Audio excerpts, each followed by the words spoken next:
Todo cemitério se preocupa com o necrochorume. Bom, com relação à produção do necrochorume, ele basicamente é de constituição líquida, né? E é um líquido que ele tem resto celular, bactérias associadas, né? Porque o corpo por si só já pode ter a bactéria e em decomposição existem inúmeras cepas bacterianas que se desenvolvem.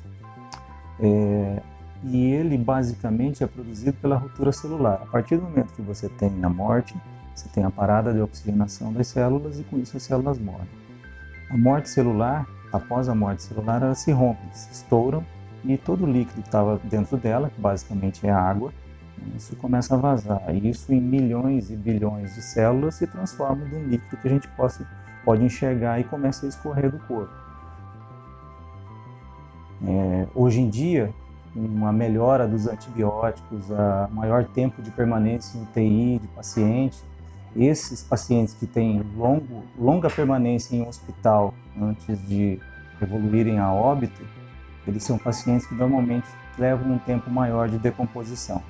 E a gente poderia falar de 1 ano a 2 anos com a decomposição total de um corpo, né, com todas essas variações. Hoje em dia, as urnas que são protegidas são revestidas por placas de zinco.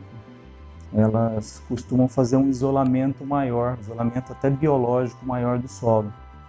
Nessa situação, você tem menos entrada de umidade, menos entrada de insetos e tudo isso interfere diretamente no tempo de decomposição. A eliminação de água desse corpo também se torna mais lenta. Quando a gente fala em gavetas, né, sistema de gavetas de concreto, de alvenaria, esse tempo aumenta mais ainda. A relação direta com o solo facilita o tempo de decomposição. Então, a gente pode falar aí que o tempo médio, 1 ano a 2 anos, né?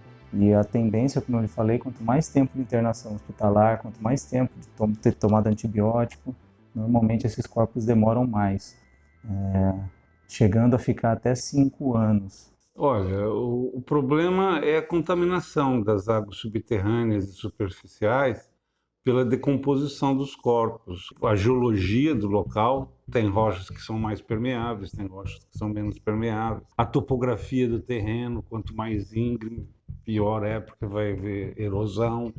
E a profundidade do nível da água subterrânea. Quanto mais profundo, menos vulnerável vai estar as águas subterrâneas. Existem ensaios que a gente vê qual que é a permeabilidade do solo. Solos muito permeáveis não é bom, porque o necrochorume atinge distâncias muito grandes. Em compensação, solo muito impermeável também não é bom, porque ele impede a decomposição dos corpos, demora para os corpos se decomporem. Então, seria intermediário, uma permeabilidade intermediária seria melhor. Bom, o maior problema são produtos nitrogenados, né? Nitrito, nitrato, amônia, que isso indicam contaminação por matéria orgânica em decomposição. Mas foram encontrados alguns metais pesados. E conforme estudos já comprovados, o que contamina mais o meio ambiente são os produtos químicos do caixão. O cemitério Parque Bom Jesus mantém 11 postos de monitoramento. A cada 6 meses é feita análise dessas águas subterrâneas e é protocolado junto à SEMA, o órgão ambiental que controla. Tá? E hoje nós temos as sepulturas são construídas de forma a não contaminar o solo. O necrochorume ele permanece dentro da sepultura e ele acaba secando dentro da sepultura. A nossa construção hoje, toda ela é revestida de um concreto. Não é diretamente mais no solo, mas antigamente eles abriam um buraco e colocavam uma pessoa lá sepultada. Então, aquela decomposição do corpo, ela ia toda para o solo.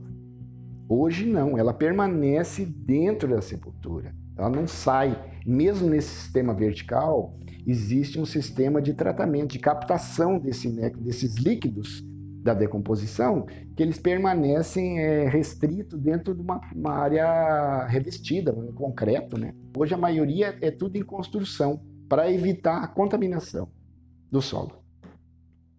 O senhor, além das pesquisas feitas em São Paulo, pesquisou algum outro cemitério também, além do de Cuiabá? Não, só Cuiabá e São Paulo. Nunca trabalhei em outro lugar, não. Mas o que estava mais poluído era de São Paulo, viu? Não era de Cuiabá, não. Ele era muito Uhum. antigo. O de São Paulo além de ser antigo, muito grande. Ele é o maior cemitério da América do Sul. É o segundo do mundo, o Vila Nova Cachoeirinha. Ele só tinha na China um maior do que ele. E a população em volta estava consumindo essa água? Não só em volta, como até dentro do cemitério. Tinha uma fonte lá que o pessoal bebia água daquela fonte dentro do cemitério. Com referência aos cemitérios, nós observamos também a nível de Brasil que existe uma grande diferença quando o tratamento para cemitérios públicos e também cemitérios privados. Essa observação todos nós brasileiros notamos, né, quando deparamos com uma situação que presenciamos um sepultamento ou quando temos um ente querido que vamos realizar esse sepultamento.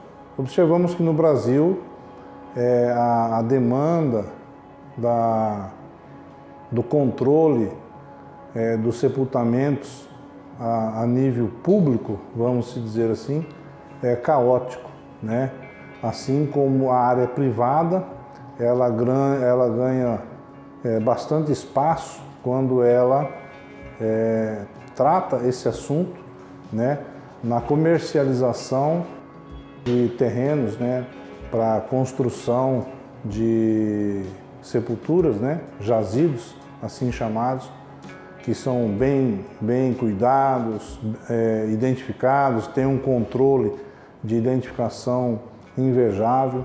Agora, nós deparamos com uma deficiência muito grande quando se refere a cemitério público, né?